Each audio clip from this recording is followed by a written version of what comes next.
welcome to Season 2, Episode 1 of Geeks Keep You Running. Brought to you, as always, by Piedmont Technical Experts, where they keep you running. Hosted by Jonathan Beck. Hello, and welcome to Geeks Keep You Running, the podcast brought to you by Piedmont Technical Experts. I'm your host, Jonathan Beck. And today we're going to be talking about a small two-part series on cyber liability insurance. Today our focus is really just a general overview, discussing what cyber liability insurance is and how it works. So what is cyber liability insurance? Well, it's a type of insurance that small and medium-sized businesses can get that help protect them for cyber threats and breaches involving computer systems and data. That can include sensitive customer information such as credit card numbers, social security numbers, account numbers, health records, driver's license numbers, basically any type of PII or personal identifiable information, if you're familiar with HIPAA or PCI compliance. Cyber liability insurance is sometimes also called cybersecurity insurance or cyber risk insurance.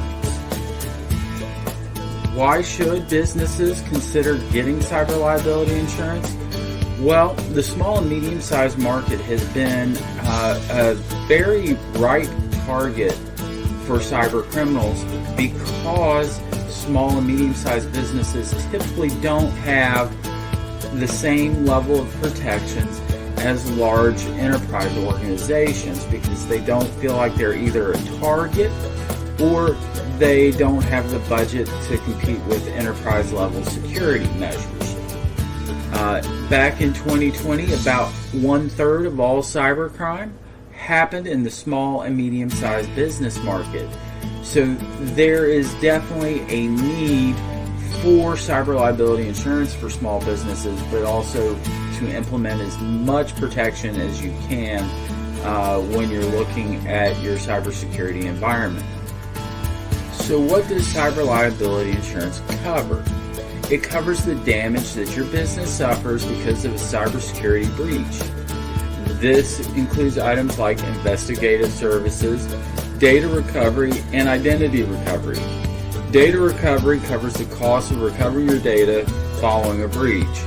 Identity recovery pays for costs and services needed to get control of your identity information following identity theft.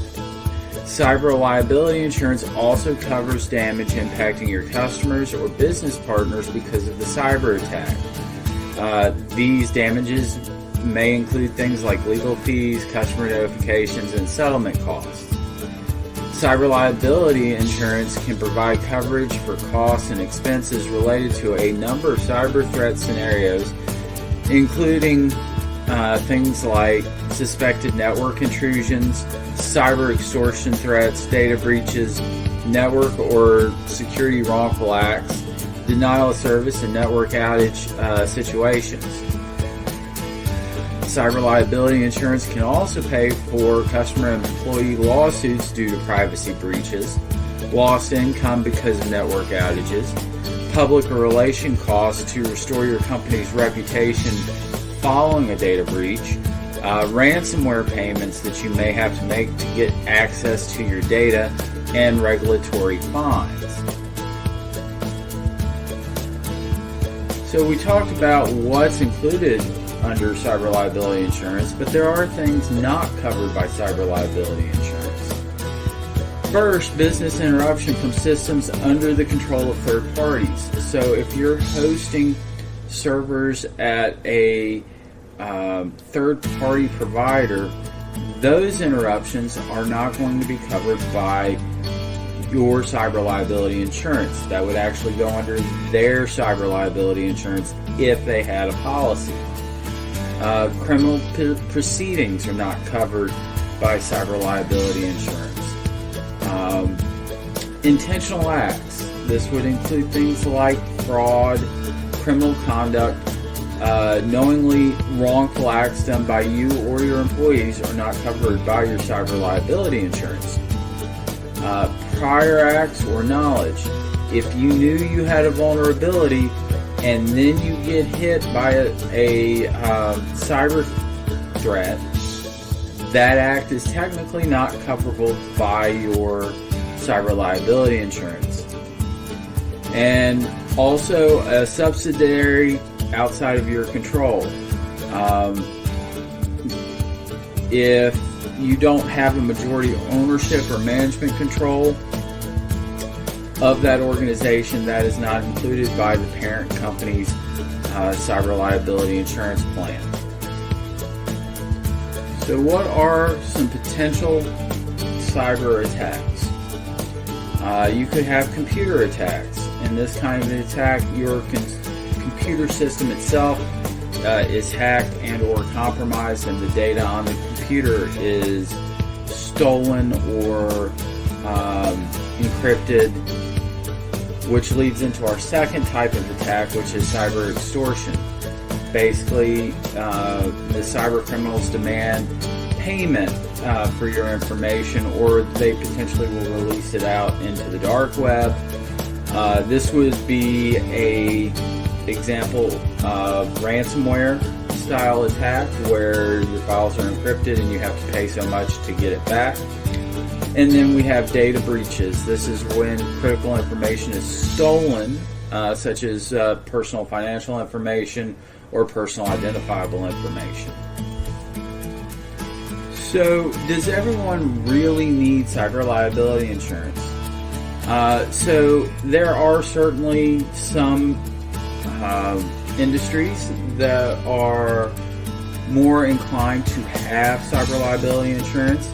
That may include businesses like accountants or consultants, contractors, hair salons, barbers, IT services, marketing companies, real estate agents, restaurants, retailers.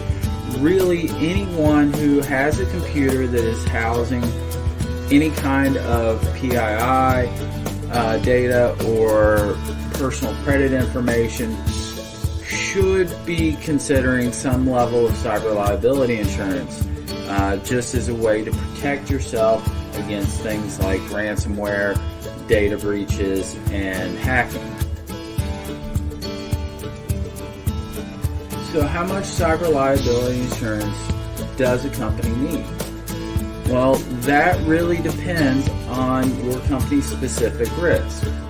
It's always good to talk to an insurance agent to determine the appropriate amount to meet your business needs. Usually, it's going to be tied to your annual revenue, as well as the type of work you're doing. An accountant or an IT company will probably have to have more cyber liability insurance than, say, a barber or hairdresser. But it also depends on how you're storing your data, what type of data you're storing, etc. When it comes to pricing out a cyber liability insurance plan, there are a lot of determining factors on what that's going to cost. Number one is going to be your company's exposure to cyber risk. The amount of insurance coverage that your company is going to need, your company's revenue, what are your current security measures in place? That's going to impact the rate that you pay. The number of people who have access to your systems and data, and your previous claims history. Both small and large amounts of cyber liability coverage are available. A small cyber liability insurance policy could be added to a business owner's policy. A larger cyber liability policy with a higher limit would merit its own standalone policy. So there is also something called data breach coverage as well as cyber liability insurance. So what's the difference between the two?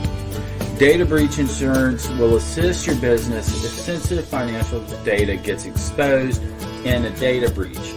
Additional coverage can be added to that data breach insurance, such as business income insurance, which will help replace lost income if you're unable to run your business due to a data breach. Cyber liability coverage is aimed at bigger businesses that need more cyber protection. This insurance helps larger companies respond to cyber attacks and, most importantly, recover cyber damages as a business. Technology errors and omissions insurance is also another type of professional liability coverage that will cover damages caused by errors in your company's technology products and services. For example, if you have a piece of software that unintentionally causes a system outage, resulting in lost sales for your clients, your technology errors and omissions insurance will cover the claim regarding that particular situation. Whereas with cyber liability insurance, on the other hand, that covers costs from cyber attacks from outside your company. For example, if your system is hacked, that's where your cyber liability insurance comes into play and covers the cost of restoring and recreating your data. So to wrap up this first episode of Geeks Keep You Running of Season 2, we want to kind of recap cyber liability insurance.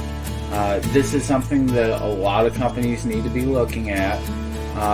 There are also other potential security plans such as data breach coverage or technology errors and omissions insurance as just a couple of examples.